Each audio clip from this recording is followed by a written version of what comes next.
Good afternoon, everybody. I'm very happy to speak with you about research biosafety and IBC oversight of that research.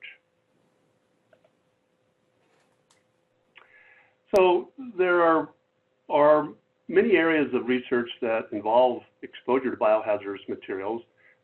These biohazardous materials include infectious agents, which include bacteria, viruses, fungi, and prions. It also includes recombinant and synthetic nucleic acids and biological toxins. So biosafety involves the use of proper handling procedures and physical containment with the goal of protecting humans, animals, plants, and the environment. Biosafety is probably most closely associated with microbiology research, at least traditionally, but that is changing. And so it's not just about microbiology anymore. Pretty much any research in the biomedical sciences is going to have biosafety concerns, along with biology, both lab and field work, environmental sciences, chemistry and biochemistry, engineering fields. In fact, this is an area where we've seen a lot of growth over the last 10 to 20 years, is in various engineering fields, any human or animal clinical diagnostic laboratories.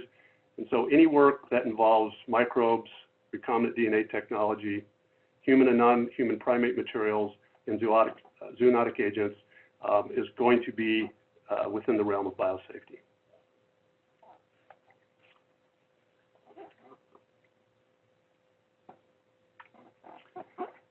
In contrast to some other hazardous materials that are tightly regulated, such as radioactive materials, there are relatively few regulations that cover biological materials. And I believe this is most likely due to the highly variable nature of the biological agents and therefore the risk associated with working with those agents. For example, the risk associated with working with fully virulent Bacillus anthracis may be much different than working with an attenuated strain. And so a couple of the primary documents that we refer to and use are actually not regulations. And so I call these guidance or condition of funding. So the first document is published by the CDC and NIH, and it's called Biosafety in Microbiological and Biomedical Laboratories, and we just call it the BMBL. So as I mentioned, this is not regulation, but the BMBL is the primary biosafety guidance document in the U.S., and it's used outside of the U.S. as well. The BMBL defines expected biosafety practices, the biosafety levels themselves, and so if you deviate from those deviations should be justified based on a risk assessment. The NIH also publishes, and we're going to refer to this document quite a bit, a document called the NIH Guidelines for Research Involving Recombinant or Synthetic Nucleic Acid Molecules. We just call this the NIH Guidelines. The NIH Guidelines are not regulation, but compliance with these guidelines is required when an institution accepts funding from the NIH for performing recombinant DNA work. So the University of Nevada certainly does that, as well as almost every university. So in effect, the NIH guidelines are regulation. There are a couple of actual regulations that pertain to biosafety concerns. One is the OSHA bloodborne pathogen standard. So this is a federal and state regulation that covers occupational exposure to human materials such as blood, body fluids, unfixed tissues, cultured cells, and also if you are performing laboratory manipulation of hepatitis B virus or HIV. Included in the requirements in this regulation is annual training for each employee that has exposure to these materials and offering each employee the hepatitis B vaccination. Each employee must either accept or decline the vaccination in writing. There's also another federal regulation that's more of a specialty in that it covers select agents and toxins. So select agents and toxins are agents that have been determined by the federal government to represent a potential bioterrorism threat. So this regulation has strict requirements regarding biosafety, security, and incident response. For example, for personnel who need access to these select agents, they have to undergo a background check and a suitability assessment. It also turns out that the BMBL and the NIH guidelines are incorporated into the select agent standard as regulation. So this is one instance where those two documents are actual regulation rather than just guidelines. There can also be local regulations at the state, county, or city level. For example, in Washoe County and and also Clark County, the local health districts, the Washoe County Health District and the Southern Nevada Health District, have regulations that cover management, transport, and disposal of biohazardous waste.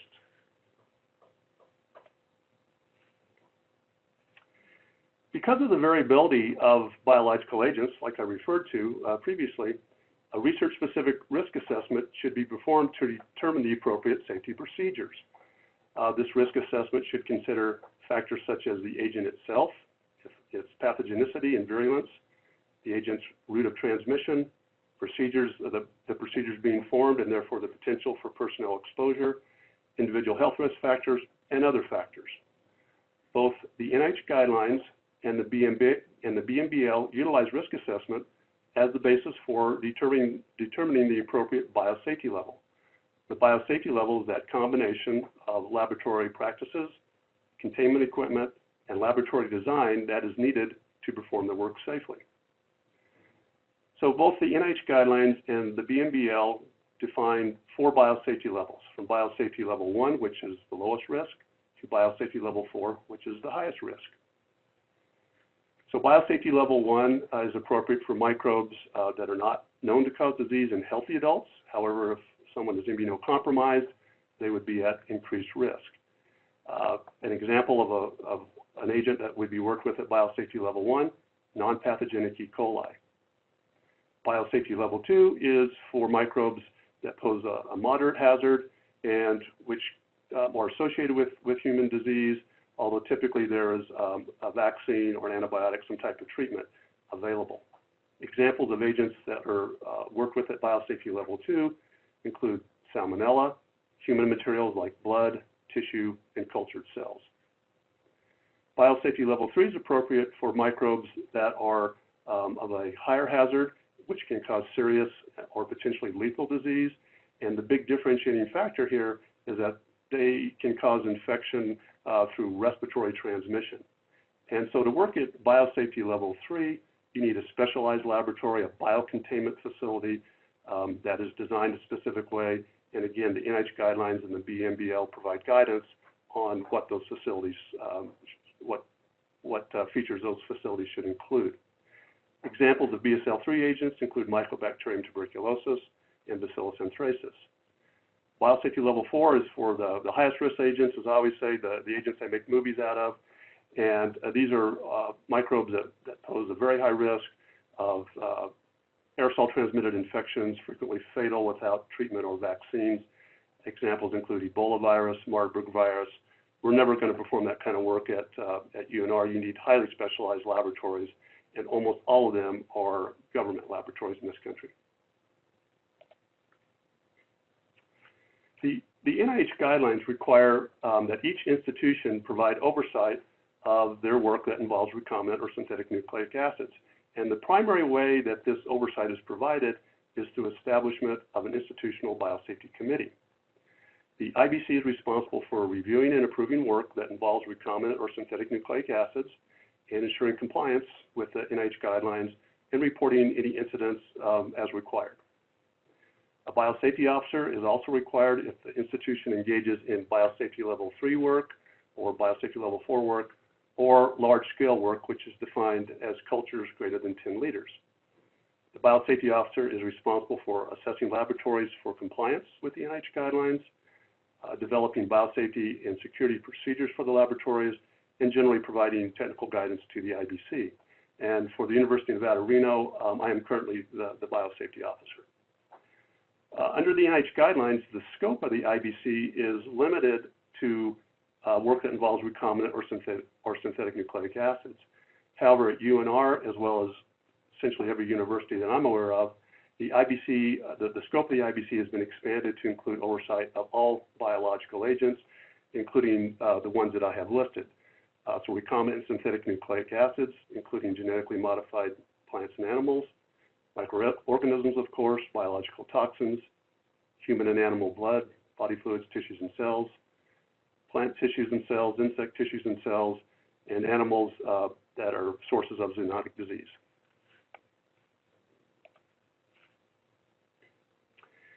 In addition to institutional responsibilities, the NIH guidelines also contain several responsibilities for principal investigators. So these responsibilities include, and these are just examples, it's not an inclusive list. Each PI is responsible for ensuring full compliance with the NIH guidelines for the work that they are directing, ensuring that appropriate NIH and IBC approval has been granted based on experimental category. We'll talk about those experimental categories in just a moment. Proposing physical containment level, so biosafety level, and appropriate microbiological practices. Having the proper background expertise themselves, as well as ensuring that lab personnel are properly informed and trained. Submitting any changes to the IBC after the initial approval, and reporting any significant problems, violations, or research-related accidents and illnesses, and then finally, adhering to IBC-approved emergency plans. The NIH guidelines have specific criteria that each IBC must meet in terms of its membership. That criteria includes at least 5 members must be on the committee.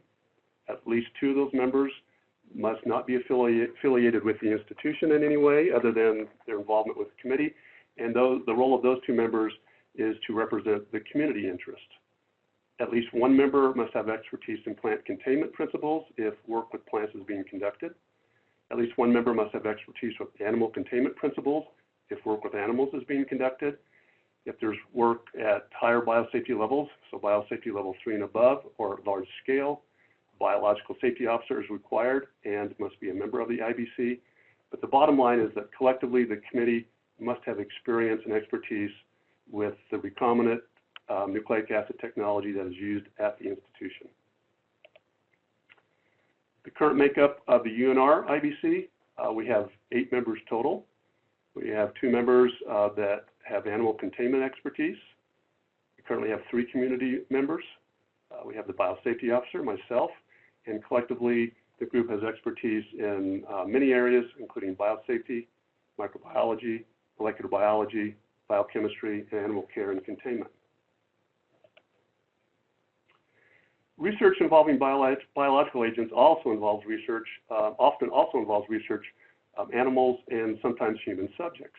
So it's important that the IBC stay in communication and overlap with the Institutional Animal Care and Use Committee and the Institutional Review Board. Here at UNR, it's most common that we have research that involves biological agents and also research animals. So the IBC and the ICOOC ensure overlapping expertise and good communication by having common committee members. So the attending veterinarian, you'll hear from in just a moment, clinical veterinarian, and the biosafety officer are all members of both the IBC and the ICOOC. At UNR, we don't have many research studies that involve both human subjects and biosafety or biological agents, but we do have a few generally limited to obtaining blood or other samples from human volunteers. And so I do communicate with Nancy on those issues as needed. So as already indicated, the IBC, one of their responsibilities is reviewing and approving projects that utilize biological agents. In order for the IBC to review a project, the PI, the principal investigator, is required to submit a biological agent use protocol, which at UNR is known as a Memorandum of Understanding and Agreement, or MOUA. The MOUA describes the agents to be used, the associated biological hazards and risks, safety equipment and procedures to be used, personal protective equipment to be worn, and other specifics related to the work. So the IBC will review, approve the MOUA after initial approval, or that initial approval is good for 3 years, after which a complete new MOUA must be submitted by the PI. In between, if there are any changes to the MOUA, an amendment to the MOUA must be submitted to the IBC for approval. And some examples of changes that require an amendment might include addition or deletion of personnel, addition or deletion of biological agents, and significant changes to experimental procedures or the scope of work. So what kind of work requires an MOUA? Well, generally, an MOUA is required for laboratory research that involves biological agents, research that involves use of genetically modified animals or plants also requires a MOUA, as is research that involves animals where personnel have potential exposure to zoonotic disease. For instructional labs or teaching labs that use biological agents, the responsible faculty instructors required to submit a MOUA for approval. These are typically going to be microbiology or molecular biology instructional labs that would fall into the scope of the MOUA. So I mentioned real briefly that there are categories of experiments contained in the NIH guidelines which require different levels of approval. So we'll kind of summarize those over the next couple of slides. These are just summaries, so if you really have questions, you should consult the full NIH guidelines for more details. These first three sections, Section 3A, 3B, and 3C of the NIH guidelines, these are higher risk work, and we really don't have this kind of work at UNR, but we always could. So Section 3A covers experiments involving transfer of drug resistance to a microorganism where acquisition of that trait could impact the ability to control disease in humans, animals, or agriculture. And these kind of experiments require approval by the NIH director and the IBC before the work is initiated. Section 3B covers experiments that involve cloning of toxin molecules that have a lethal dose 50 of less than 100 nanograms per kilogram. And these experiments require approval by the NIH Office of Science Policy, or OSP, and the IBC before the work can be initiated. Section 3C covers human gene transfer. These experiments require IBC approval and IRB approval before enrolling participants. I believe that process also requires FDA approval as well. So these next three sections, Section 3D, E, and F, these are commonly what we have here at UNR. So Section 3D includes experiments that involve the use of risk group 2 or above agents as host vector systems, use of viral vectors for gene transfer, and generation or propagation of transgenic animals other than rodents at biosafety level 1. These experiments require IBC approval before the work can be initiated. Section 3E, lower risk work. This includes work that involves recombinant or synthetic nucleic acids in risk group 1 microorganisms. So in other words, risk group 1 organisms are used as host vector systems, and experiments that involve whole plants, recombinant plants at biosafety level 1. These experiments require IBC notice simultaneous with initiation of the work. So what this means effectively is that the PI needs to at least submit an MOUA to the IBC kind of as they're starting work. The MOUA doesn't necessarily have to be approved beforehand. Section 3F includes experiments that are exempt from the NIH guidelines. There are several different categories, but some examples include use of recombinant or synthetic nucleic acid that is not contained in an organism or virus, use of E. coli K12 or derivative agents as host vector systems, and use of Saccharomyces as host vector systems. So even though these types of experiments are exempt from the NIH guidelines, they're still within the scope of the UNR IBC and still require that an MOUA be submitted and approved. So when is an MOUA not required? There's a few things. Clinical procedures and activities that are performed as part of human health care or veterinary medicine typically does not going to require an MOUA. Associated clinical analysis performed by human or veterinary health laboratories that are not part of UNR also are typically not going to require an MOUA. There's kind of one little bit of exception to that. The Nevada State Public Health Laboratory is part of UNR, and its employees are UNR employees, so we do require that they have an approved MOUA for the testing that they do. Let's consider a couple examples to help clarify this a little bit. So in example one, there's a project where blood is being collected from human volunteers by a trained healthcare professional, and then it's being analyzed for cholesterol by a commercial clinical lab like LabCorp, for example. In this case, the sample collection and analysis is performed as part of standard clinical practice, so an MOUA is not required. In example two, blood is also being collected from human volunteers by a trained healthcare professional, but then it's being immunologically screened for a bacterium known as Burkholderia pseudomallei by a research laboratory. In this case, an MOUA is required for the antibody testing since it is performed by laboratory research personnel outside of standard clinical medicine workflow. This past year, we implemented a new electronic system that is made by a company called Safety Stratus. They call their application LabClick. And so we use Safety Stratus for submittal, review, and management of MOUAs. And to access this system, you can go to the web address that I have shown and click on the IBC module. It does require an active UNR net ID to activate or to access the system. And I'm going to kind of punt a little bit on this one and offer up my colleague, Kristen Eliasson. She operates as the IBC coordinator. She is the most expert on the use of Safety Stratus for the MOUAs. In fact, a large portion of her job is to facilitate the submittal and review of these MOUAs. So I have her contact information there. To ensure review of your MOUA or amendment at the next IBC meeting, it must be submitted at least 10 business days prior to the meeting. The IBC meets every other month throughout the calendar year. Those months are January, March, May, July, September, and November, and typically the committee meets on the second Wednesday of each of those months.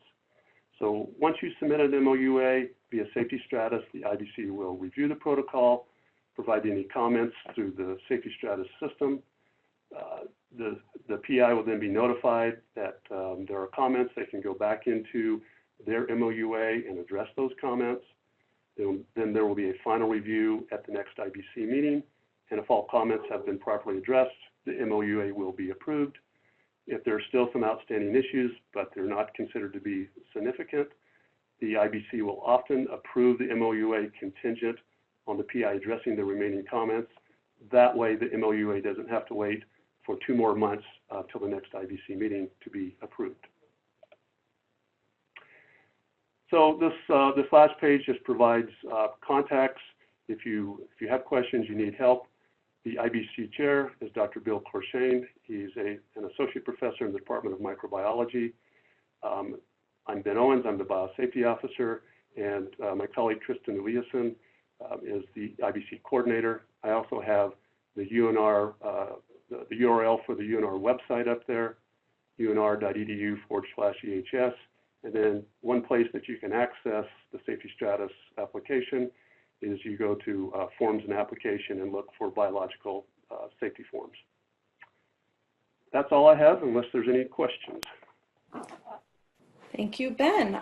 If there's any questions, you may type them in the chat pod or unmute yourself.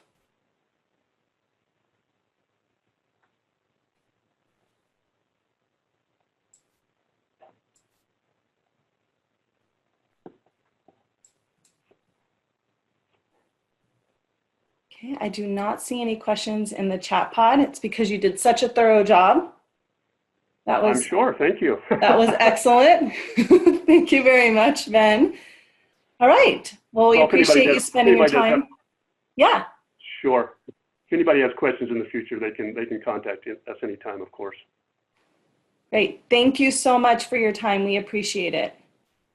And will you stop sharing? Good afternoon.